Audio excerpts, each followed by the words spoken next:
Smuttynose Brewery is here in Hampton, New Hampshire, right on the seacoast. We're just about an hour north of Boston and about 4 or 5 from New York City. I'm not sure how far from Lake Placid, which I'm embarrassed to say.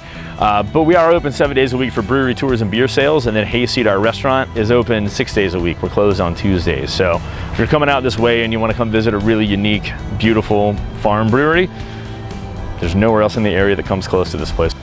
So the name Smuttynose is pretty distinctive. It sort of makes you smile when you say it, but it's a name that comes from our local geography here on the seacoast. There's a group of 9 islands called the Isles of Shoals. 5 are part of Maine, 4 are part of New Hampshire, and one of them is called Smuttynose. And when European settlers first came over to New England, they tended to name things based on something from Old England or based on a description of what they saw. And one of the islands was prone to having seaweed wash up on it, and so it became known as the island with the smutty nose. There are also colonies of harbor seals that live out there, and you can take boat cruises out, and a lot of times you can see seals like bobbing around in the water, sunning themselves on the rocks. So we have the name Smuttynose, we got this great little seal, and then a nice rock to symbolize the rocky New England coastline.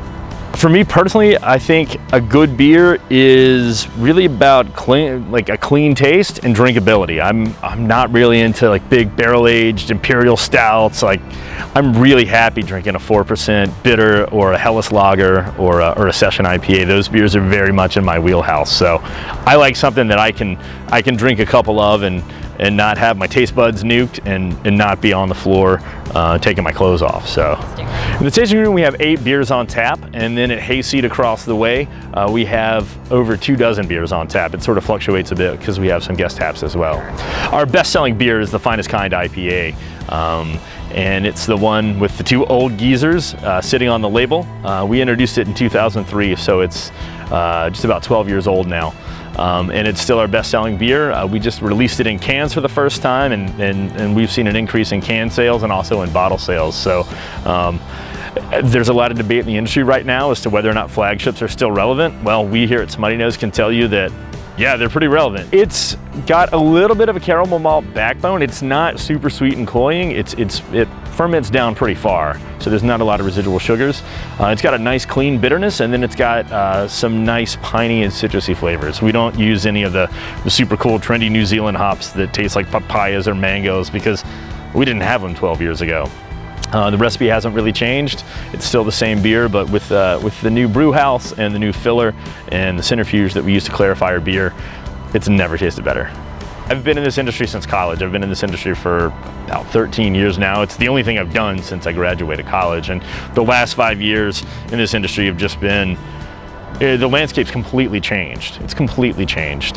There are so many breweries opening up. A lot of them are really small and tiny. A lot of breweries like Smuttynose and our friends at Allagash and other places have grown a lot, and interest is above and beyond anything that I could ever have imagined.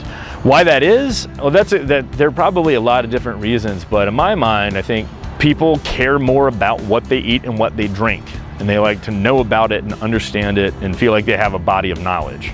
And in the beer world, you can make beer out of pretty much anything but dairy products and meat.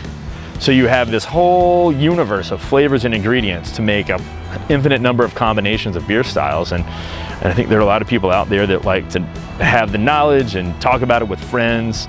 It's a fun way to engage with people. Beer is a social thing. Yeah, people like to sit around and drink beer and talk about beer because it's a good thing to do. I don't know, people caught on and they started to view beer as something that wasn't just a liquid in a can.